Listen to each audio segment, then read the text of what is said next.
E whakaheke tō tā tonu ana ngā kaimahi me te iwi whānui o Ngāti Porou ki te kohi pūtea mā te hapori o Tautahi. Kei te whakahaere Radiothon te reo irirangi o Ngāti Porou, i tēnei wā neke atu i te tekau manotāra kua kohia e rātou. No te iwa karaka i tīmata i te kaupapa nei, e rua tekau mā whāhaora te roa.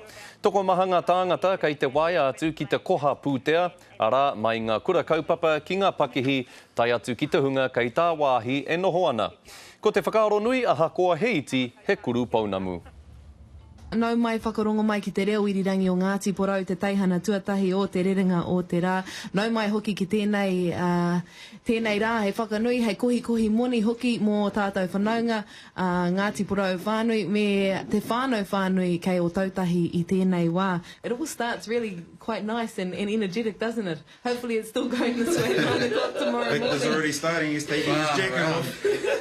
The challenge is to get the shirt off or the jackets off at the start. Jeez, like I had a shave this morning.